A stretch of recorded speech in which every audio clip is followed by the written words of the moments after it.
tonight.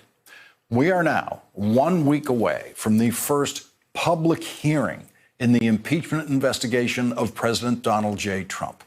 The acting ambassador to Ukraine, William Taylor, will make history next Wednesday as the first witness to testify publicly in what will become the fourth impeachment investigation of a president in American history.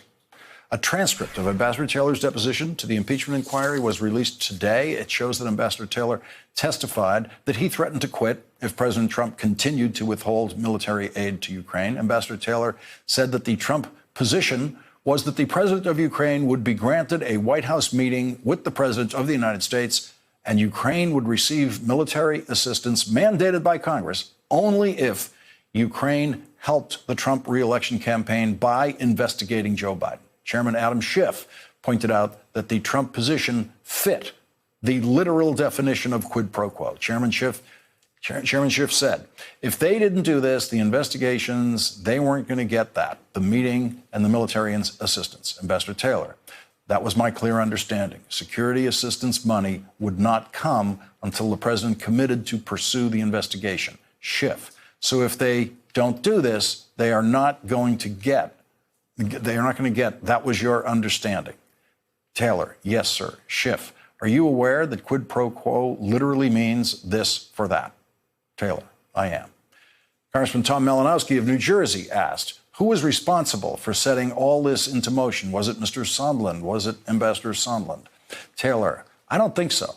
I think the origin of the idea to get President Zelensky to say out loud he's going to investigate Burisma in the 2016 election, I think the originator, the person who came up with that, was Mr. Giuliani, Malinowski. And he was representing whose interests? Taylor, President Trump.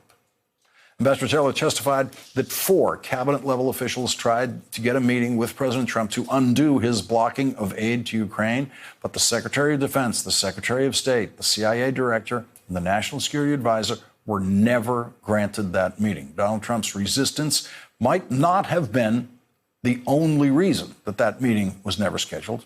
There's also the general hectic pace of activity within the White House. Ambassador Taylor suggested that one reason was another Trump-created distraction that was diverting White House attention from Ukraine.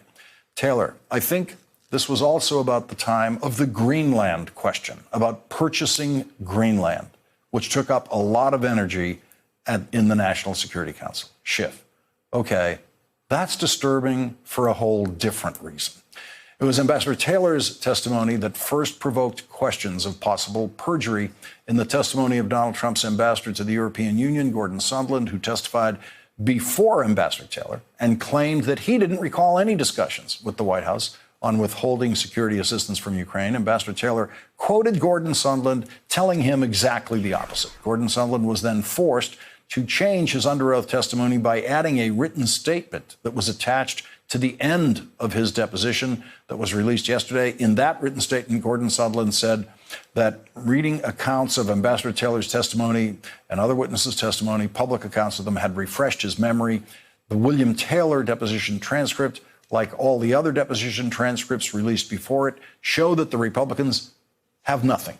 No defense of Donald Trump. The Republican counsel to the Oversight Committee, Steve Castor, asked most of the Republican questions in William Taylor's deposition, and he spent most of his time asking about a 2-year-old Politico article that Ambassador Taylor had never read.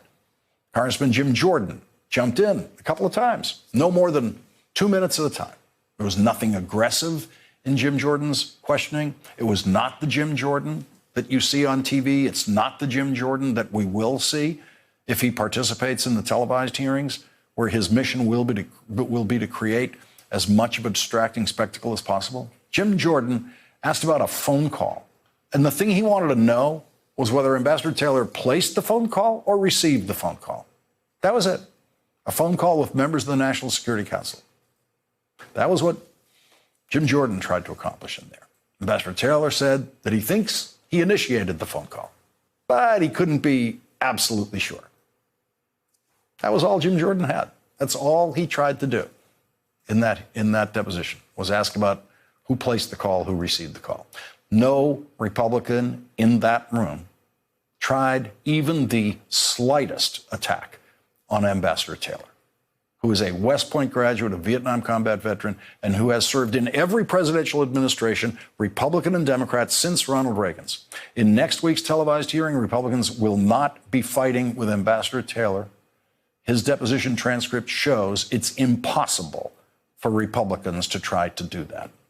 But they will need to create a diversion in the hearing room to try to shift the attention from the devastating testimony about what Donald Trump had Rudy Giuliani and Gordon Sondland doing with Ukraine.